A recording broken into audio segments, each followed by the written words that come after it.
There's a lot of anecdotal advice around on improving your marriage. But if you want something you can really use that will actually make a difference and reignite your marriage, check out the link in the description below.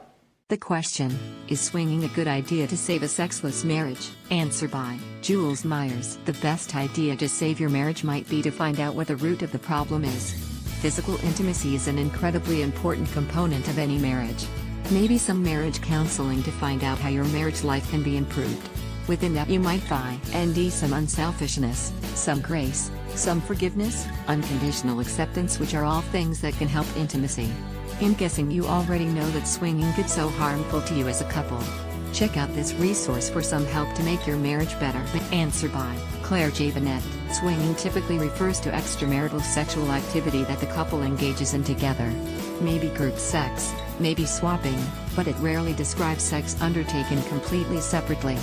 So I'm struggling to understand why two people who don't want to fuck each other would have any interest in swinging. Also, I am generally dubious about the notion of saving a marriage by fucking other people. That only works when the only problem in the marriage, and I mean the one and only problem, is that you're not fucking other people. That's rare as hen's teeth.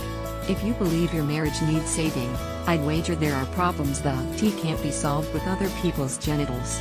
Perhaps other people's genitals can be one among several changes that save the marriage, but people have a way of letting those other changes fall by the wayside when they're distracted by new, shiny genitals. New problems may even emerge. And then the shit really hits the fan. In poly circles, there's a snarky phrase for this: relationship broken? Add more people. Opening a sexless marriage can resolve the problem where one partner doesn't want sex and the other doesn't want to be celibate for life, or where the partners don't desire sex with each other but do desire it elsewhere.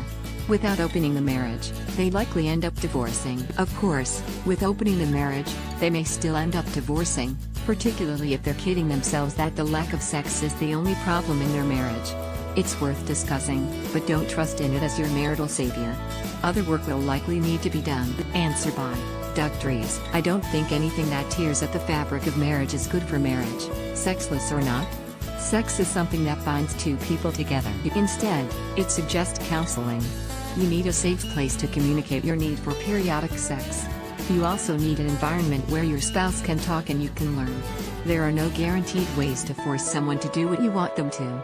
But there are lots of things you can do to raise your odds. Look for ways to love, to serve, to listen, to encourage, to affirm, to cherish your spouse. Work at it.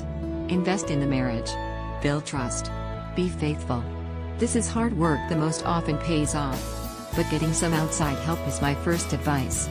Find a counselor who is for the marriage and is willing to work with you. God bless you both. Doug.